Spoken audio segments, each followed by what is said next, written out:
नमस्कार। SBT news में आपका स्वागत है। पेश आज 21 अप्रैल 2026 मंगलवार शाम 7:15 बजे राजस्थान की बड़ी खबरें। केंद्र सरकार ने प्रधानमंत्री नरेंद्र मोदी का प्रस्तावित दौरा स्थगित कर दिया है, जिसके बाद मुख्यमंत्री भजनलाल शर्मा और मुख्य सचिव ने खुद मौके पर पहुंचकर स्थिति का जायजा लिया।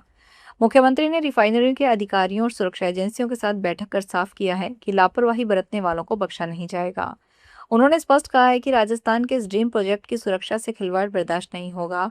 प्रारंभिक रिपोर्ट और एचपीसीएल के आधिकारिक बयान के अनुसार आग हीट एक्सचेंजर सर्किट में वॉल्व या फ्लैंज से हाइड्रोकार्बन रिसाव के कारण लगी थी।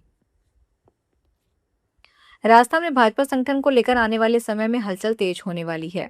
भाजपा के नवनियुक्त राष्ट्रीय अध्यक्ष नितिन नवीन आगामी 27 अप्रैल को राजस्थान दौरे पर आ रहे हैं। इस संभावित यात्रा को लेकर संगठन स्तर पर तैयारियां शुरू कर दी गई है और इसे अहम राजनीतिक घटनाक्रम के रूप में देखा जा रहा है। इस दौरान संगठन को मजबूत करने और आगामी रणनीतियों पर गहन मंथन होने की संभावना है। भाजपा के नवनियुक्त राष्ट्रीय अध्यक्ष नितिन नवीन आगामी 27 अप्रैल को राजस्थान के दौरे पर आएंगे।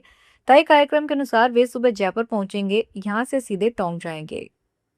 अमेरिकी राष्ट्रपति ट्रंप ने कहा कि अमेरिका तब तक ईरान के बंदरगाहों पर लगी नाकेबंदी नहीं हटाएगा जब तक तेहरान के साथ कोई समझौता नहीं हो जाता। ट्रंप ने सोशल मीडिया पर लिखा कि एक हफ्ते पहले शुरू हुई यह नाकेबंदी ईरान को पूरी तरह तबाह कर रही है। उन्होंने यह भी कहा कि इस संघर्ष में अमेरिका बहुत आगे है। इसके जवाब में ईरानी संसद के स्पीकर गालिबाफ ने सोशल मीडिया पर लिखा कि ट्रंप दबाव बनाकर और सीज फायर तोड़कर बातचीत को ऐसी बनाना चाहते हैं जहां ईरान को झुकना पड़े या फिर दोबारा जंग शुरू करने का बहाना मिल जाए। राजस्थान में पीटीईटी 2026 के तहत 2 वर्षीय बीएड प्रवेश परीक्षा के लिए आवेदन की अंतिम तिथि बढ़ा दी गई है। परीक्षा आयोजन समिति ने अब ऑनलाइन आवेदन की अंतिम तिथि 5 मई 2026 निर्धारित की है। यह निर्णय उन अभ्यर्थियों को राहत देने के उद्देश्य से लिया गया है जो पूर्व में निर्धारित तिथि समाप्त होने के कारण आवेदन नहीं कर पाए थे। पीटीईटी परीक्षा के माध्यम से प्रदेश के विभिन्न शिक्षक प्रशिक्षण महाविद्यालयों में 2 वर्षीय बीएड पाठ्यक्रम में प्रवेश दिया जाता है। आवेदन की तिथि बढ़ने से ग्रामीण और दूर दराज क्षेत्रों के विद्यार्थियों को विशेष लाभ मिलने की उम्मीद है। 11वें ज्योतिर्लिंग भगवान केदारनाथ की यात्रा अपने सबसे पावन पड़ाव पर पहुंच चुकी है। बम बम भोले के जयकारों और आर्मी बैंड की सुरीली धुन के बीच बाबा केदारनाथ की पंचमुखी जल विग्रह उत्सव डोली अब केदारपुरी के बिल्कुल करीब है। केदारनाथ धाम के कपाट खुलने से पहले पूरी केदारपुरी को कई क्विंटल फूलों से किसी दुल्हन की तरह सजाया जा रहा है। आज सुबह विशेष पूजा अर्चना के बाद डोली गौरीकुंड से केदारनाथ धाम के लिए रवाना हो चुकी है। भक्तों की नजरें कल सुबह 8 बजे के उस ऐतिहासिक पल पर टिकी है जब मंत्रोच्चार के बीच केदारनाथ मंदिर के कपाट आम जनता के लिए खोल दिए जाएंगे। कोटा जिला में 2 मामलों में समय रहते कार्रवाई करते हुए प्रशासन ने नाबालिगों के विवाह रुकवाए। एक मामले में जहां शिक्षा विभाग में कार्यरत कर्मचारी का बाल विवाह रोका गया, वहीं दूसरे मामले में एक नाबालिग युवती ने खुद फोन कर अपने विवाह की सूचना दी, जिससे उसका विवाह भी रुक गया। जिला बाल संरक्षण निकाय और बाल अधिकारिता विभाग के सहायक निदेशक रामराज मीणा ने बताया कि युवक के घर जाकर जांच की गई है, जहां दस्तावेजों में उसकी आयु 20 वर्ष पाई गई। इस पर टीम ने परिजनों को विवाह तत्काल रोकने के निर्देश दिए हैं और कानूनी कार्रवाई की चेतावनी दी है। युवक अपने पिता की जगह अनुकंपा नियुक्ति पर शिक्षा विभाग में कार्यरत है। बारां के शाहबाद उपखंड के राजकीय उच्च माध्यमिक विद्यालय खटका में मंगलवार को छात्र छात्राओं ने स्कूल गेट पर ताला लगाकर विरोध प्रदर्शन किया। छात्रों का गुस्सा शिक्षकों को एपीओ किए जाने और प्रधानाचार्य की कार्यशैली को लेकर फूट पड़ा। बताया जा रहा है कि प्रधानाचार्य भंवरलाल शर्मा ने ऑनलाइन माध्यम से स्कूल के कुल 7 शिक्षकों को एपीओ कर दिया। इस फैसले से स्कूल में पढ़ाई पूरी तरह प्रभावित हो गई, जिससे छात्र नाराज हो गए और स्कूल का शैक्षणिक माहौल बिगड़ गया।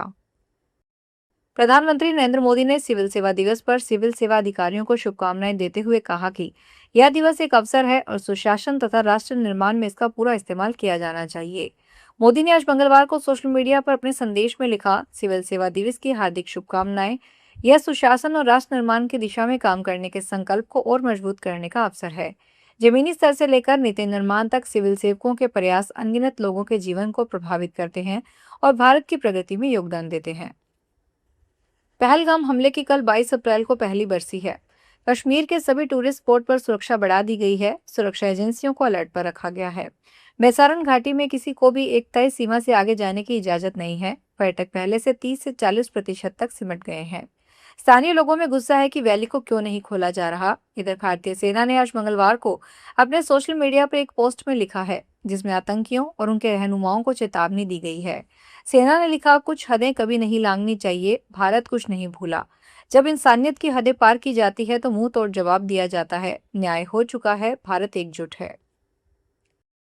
नागौर लिफ्ट पेयजल योजना के प्रथम चरण के जरूरी रखरखाव कार्यों के चलते कल बुधवार 22 अप्रैल को पूरे 24 घंटे का शटडाउन रहेगा। इस दौरान नोखा दैया, देशनोक, गोगेलाव, मूंडवा, मेड़ता सहित सभी पंप हाउस पर मरम्मत का कार्य किए जाएंगे।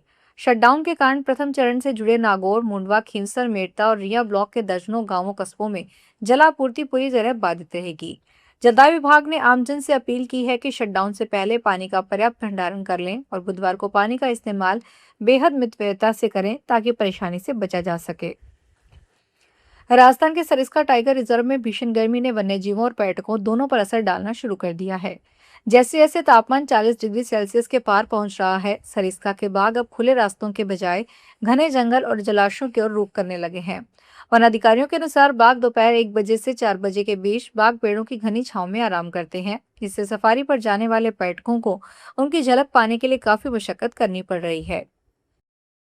चित्तौड़गढ़ जिले के प्रसिद्ध कृष्ण धाम श्री सांवलिया सेठ मंदिर में इन दिनों भक्ति और आस्था का अनुपम दृश्य देखने को मिल रहा है। भंडार की गणना का कार्य तीसरे चरण में पहुंच चुका है। इस चरण में भारी मात्रा में नकदी प्राप्त हुई है, जिसमें एक बार फिर मंदिर की अपार लोकप्रियता और श्रद्धालुओं की अटूट श्रद्धा को रेखांकित किया गया है। 3 चरणों की गणना के बाद कुल दान राशि 27 करोड़ 22 लाख 86 हजार रुपए तक पहुंच गई है। अनुमान है कि अंतिम चरण में के बाद कुल राशि में और इजाफा होगा। उत्तर पश्चिमी रेलवे द्वारा जयपुर मंडल के कनकपुरा स्टेशन यार्ड में तकनीकी कार्य के लिए नॉन इंटरलॉकिंग कार्य किया जाने के कारण हरिद्वार साबरमती स्पेशल रेल सेवा आगामी 5 मई को मार्ग परिवर्तित रहेगी। उत्तर पश्चिमी रेलवे के आधिकारिक सूत्रों के अनुसार इस कारण उत्तर पश्चिमी रेलवे पर संचालित गाड़ी संख्या 09426 हरिद्वार साबरमती स्पेशल रेल सेवा, जो हरिद्वार से 5 मई को प्रस्थान करेगी, वह रेल सेवा परिवर्तित मार्ग रेवाड़ी रिंगस फुलेरा होकर संचालित होगी। कोलकाता के साल्ट लेक स्थित आनंद लोक अस्पताल में भीषण आग लग गई। शुरुआती जानकारी के अनुसार आग शॉर्ट सर्किट के कारण लगी। अस्पताल में अफरा तफरी मच गई है। आग दूसरी मंजिल से शुरू हुई। मरीजों को बाहर निकालने के लिए शीशा तोड़ना पड़ा। कर्मचारियों ने बताया कि आग बहुत तेजी से फैली थी। दूसरी मंजिल के शीशे से ढके हिस्से को तोड़ना पड़ा। इस घटना में कोई घायल नहीं हुआ। फिलहाल आग लगने के सटीक कारण का पता नहीं चल पाया है, लेकिन प्राथमिक तौर पर इसे शॉर्ट सर्किट से जोड़कर देखा जा रहा है। राजस्थान से उपभोक्ता अधिकारों के संरक्षण की एक बड़ी और प्रेरणादायक खबर सामने आई है। जैसलमेर के मुकेश बिस्सा ने हार नहीं मानी और 2 साल की कानूनी जंग के बाद कंपनी को घुटने टेकने पर मजबूर कर दिया। सुनवाई पूरी होने के बाद उपभोक्ता आयोग ने कंपनी के खिलाफ सख्त फैसला सुनाया। वाहन की पूरी कीमत वापस लौटाई जाए और मानसिक और आर्थिक क्षति के रूप में 25,000 का भुगतान, परिवार व्यय के रूप में 5,000 अतिरिक्त देने होंगे। फिलहाल इस बुलेटिन में इतना ही। फिर हाजिर होंगे बड़ी खबरों के साथ।